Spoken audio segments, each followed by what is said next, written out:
Mando un saludo a todos los amigos que están accediendo, escuchando estos audios y vamos en esta oportunidad a estudiar un fragmento de un libro que se llama Fuego en la mente. Un libro muy interesante y en uno de los audios, no recuerdo cuál, mencioné que en muy pocos conversaciones Krishnamurti habló de sí mismo o habló de su mente. Él siempre hablaba en términos generales o hablaba de eh, K, cuando decía K, por ejemplo, K, esto, K, lo otro, ¿cierto? Como tercera persona. No hablaba mucho de él mismo, pero hay uno cuando de tanto leer, de tanto estudiar, revisar videos, en un libro, que por lo tanto es un diálogo que él tiene con Popul Hayakar, que está en el contenido en este libro, Fuego en la mente. Popul Hayakar le pregunta cómo es su mente y, a diferencia de otros contextos, Krishnamurti sí responde cómo funciona su mente. Entonces es una joya esto, muy interesante para los que son estudiantes de la enseñanza de Krishnamurti, acceder a ese conocimiento, cómo él expresó en forma muy clara y abierta cómo operaba la mente de K, de Krishnamurti. Que después vamos a ver de que no es la mente de K, pero bueno, ahí vamos a estudiarlo un ratito, porque esto es muy, muy interesante. Entonces no vamos a revisar todo el diálogo porque es larguísimo y complejo. Vamos a entrar directamente al punto donde Krishnamurti empieza a hablar específicamente de su mente y en esta parte dice, sí, dice, ahora, y cambia de rol, dice, ahora yo soy Pupul y usted es K, ¿ya? Como que se preguntara a sí mismo. Le preguntó, ¿cómo llegó usted a esta cualidad extraordinaria del estanque de Molino? Bueno, en el diálogo se refiere al estanque de Molino como la mente de Krishnamurti, que es un estanque de agua, pero que no hay ninguna modificación en ese estanque. El agua no tiene ninguna ondulación, ningún movimiento, el agua está perfectamente quieta. Es como que no hubiera agua, digamos. Y a eso se refiere como al estanque de Molino, que es la mente de Krishnamurti. Entonces le dice, le hace la pregunta, como si se la hiciera a sí mismo, dice, ¿cómo llegó usted a esa cualidad extraordinaria del estanque de Molino? ¿Cómo llegó a tener una mente quieta, dicho de otra manera?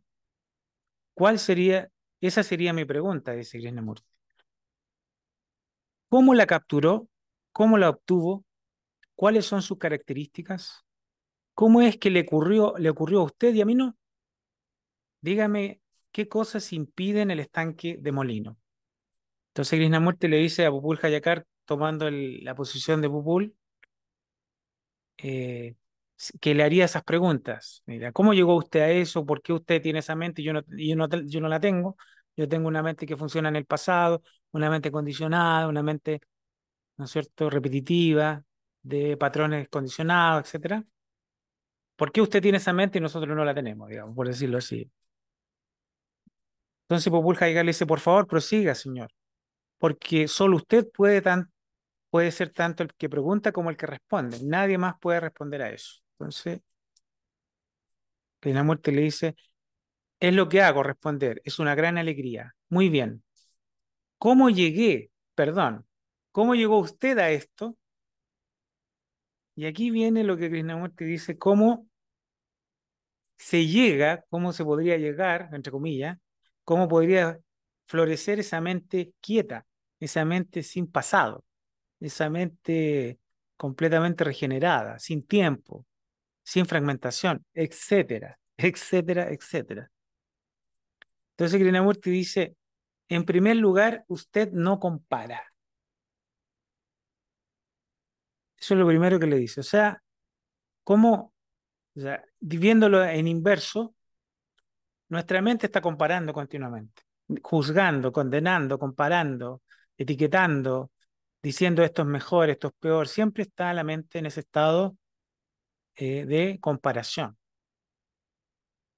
O sea, una mente fragmentada, llena de comparaciones. En cambio, la mente de Krishnamurti no comparaba. O aquella mente que llamamos la mente de Krishnamurti no comparaba.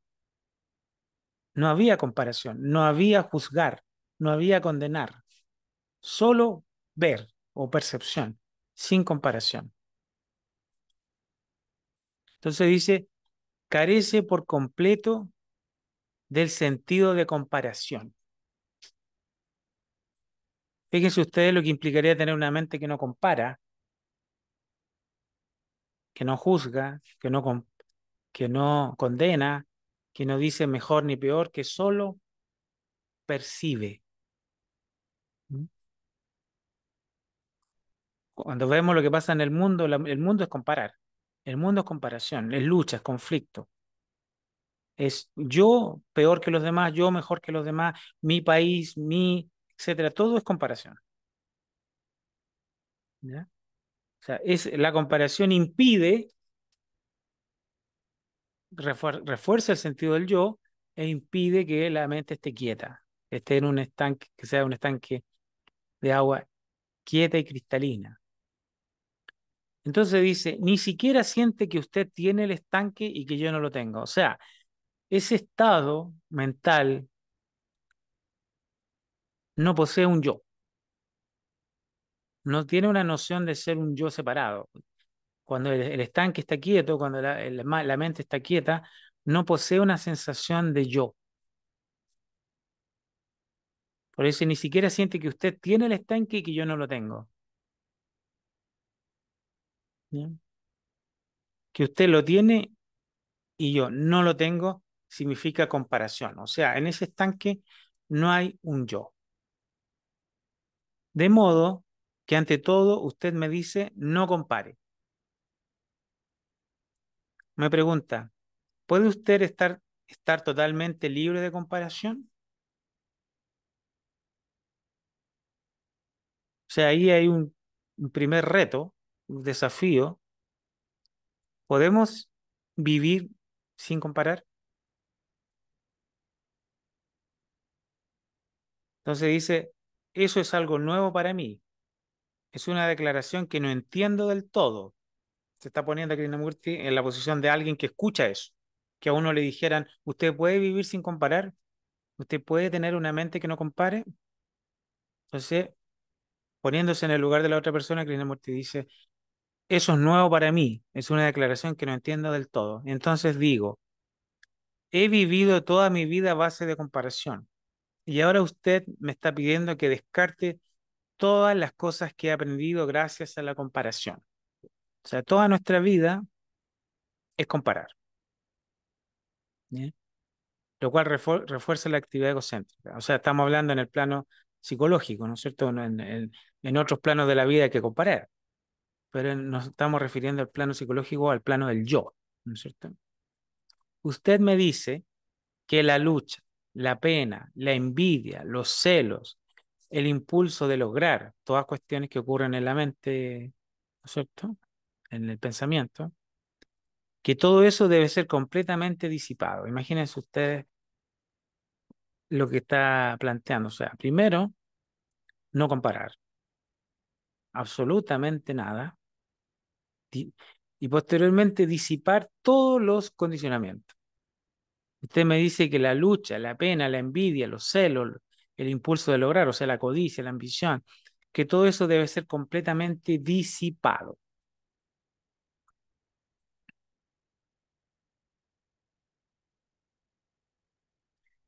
Primer punto, no comparar. Segundo punto, disipar todos los condicionamientos, las heridas, las envidias, los contenidos de la conciencia, los contenidos del pensamiento. Tercer punto,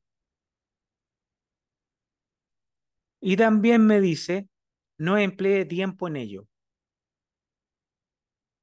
No diga, lo haré mañana, porque entonces ello jamás ocurrirá. O sea, más encima, el tercer punto que plantea Krishnamurti es que no comparar, disipar todos los contenidos del pensamiento y no introducir el tiempo como medida de ese proceso de transformación, de regeneración, de cambio interno. No introducir el tiempo como decir, bueno, me voy a tomar los próximos 10 años. No, no introducir el tiempo en ese estado de la mente. No introducir al tiempo implica no introducir al yo, ¿no es cierto? Es lo mismo. O sea, no emplee tiempo en ello. No diga lo haré mañana.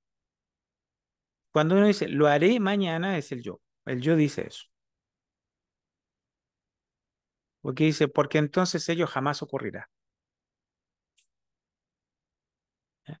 Debe ser hecho instantáneamente. Eso es lo que usted me dice.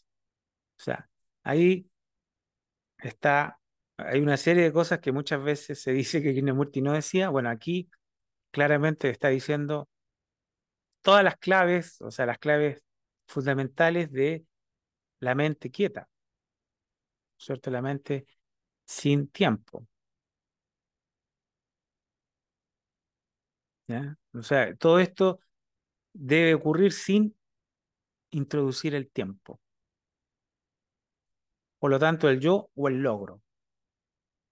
Ahora bien, debido a que le he escuchado muy cuidadosamente con el oído y con el no oído, bueno, esto es una parte súper... Está anteriormente en el diálogo, hablan del oído y del no oído, digamos, que se refiere a que no es al estado interno de alguna forma de atención, de percepción, limpio, sin opción, sin comparación, el estado mental de discernimiento, vamos a ponerlo así, con el oído y con el no oído, estoy muy alerta a lo que usted está diciendo. Veo la verdad de ello y digo, sí, no puedo disipar eso a través del tiempo, tiene que ser ahora. Su reto mismo me hace responder. Su reto, siendo muy vital, muy apremiante, muy energético, despierta en mí la cualidad de la urgencia y por eso comprendo completamente. Bueno, eso es una cuestión muy interesante que lo vimos en un en un podcast cuando hablamos de ver la importancia de algo, ver la urgencia de algo, ver la importancia fundamental de algo que despierta, ¿no es cierto?, agudiza la percepción, agudiza la mente y uno intenta responder a eso, con esa fuerza, con esa energía. O sea, si captamos la importancia de esto, la urgencia, la comprensión se abre camino, vamos a ponerlo de alguna forma,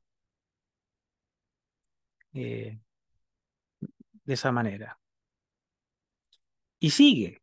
Tenemos no comparar, disipar los contenidos de la conciencia, no introducir el tiempo en ese proceso, y sigue. Y usted también me dice, y aquí vamos de nuevo, no acumule, no acumule problemas, no acumule heridas psicológicas, recuerdos, nombres, formas, simplemente no acumule. O sea, no comparo, disipo el pasado y después me dispongo a no seguir acumulando cosas que van ocurriendo, ¿no es cierto?, en el presente,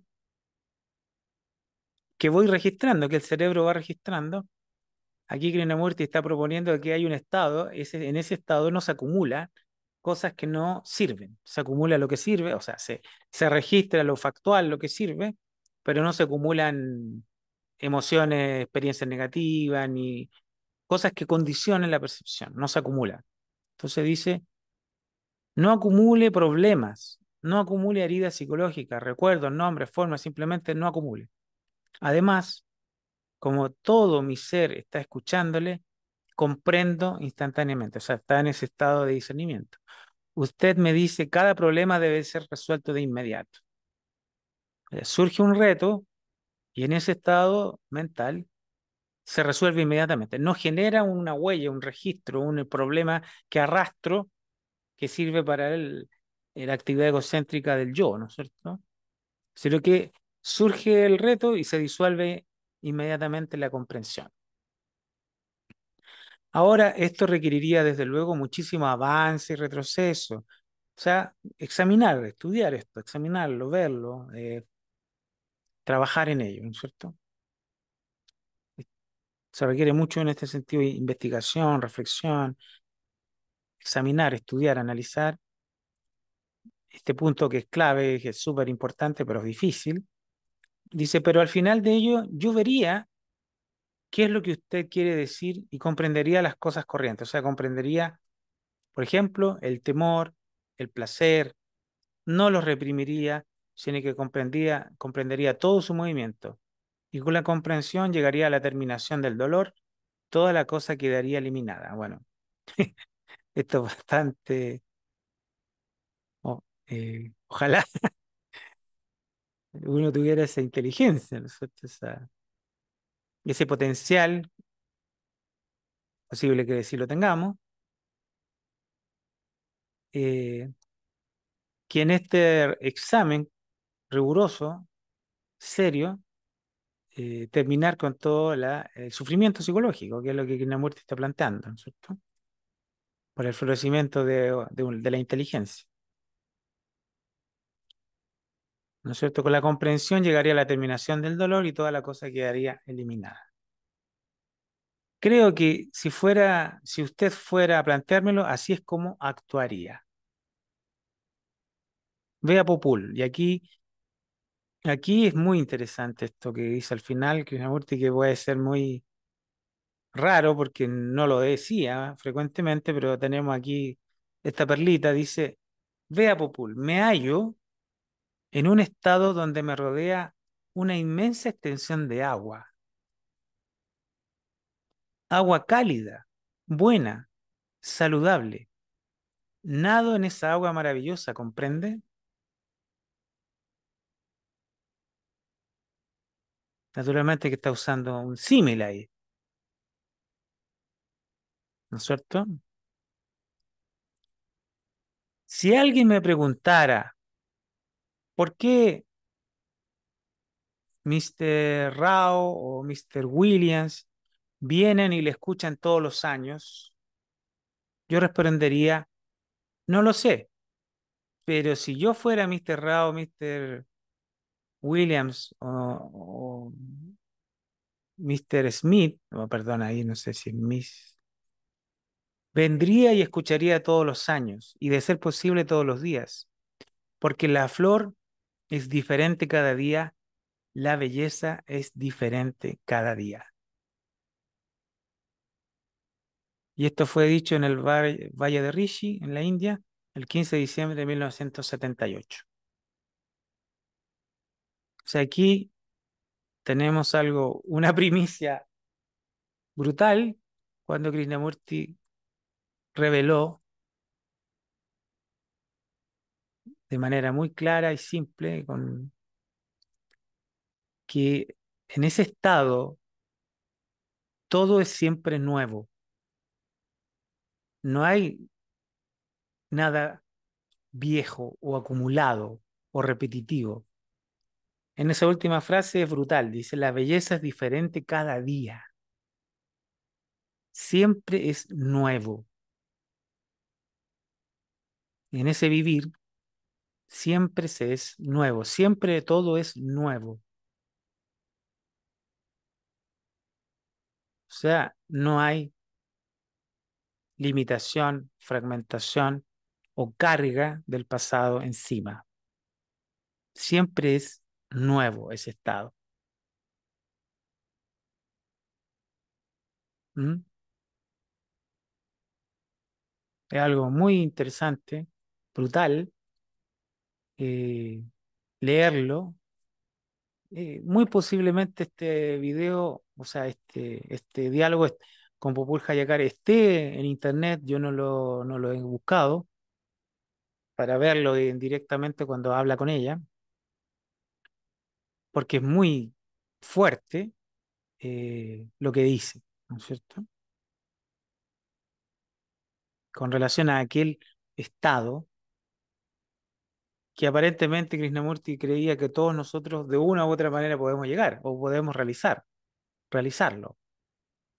Y ahí está incluso la receta, que muchas veces se criticaba que no daba una receta, está la receta cuando dice no comparar, disolver el pasado, todos los contenidos de la conciencia, no tomarse tiempo, no introducir el tiempo, porque se introducirá el yo en este proceso, y después no acumular, día a día no acumular, en ese estado de conciencia, no acumular nada, no acumular lo que nos va a entorpecer, simplemente no acumular. Así que es un diálogo brutal, este que tuvo con Popul Hayakar, donde Krishnamurti habló de ese estado de la mente. Así que ustedes pueden buscar ese libro o intentar buscar también el video, que quizás esté subido a internet con este diálogo. Les mando un saludo y nos encontramos en un próximo podcast. Que esté muy bien.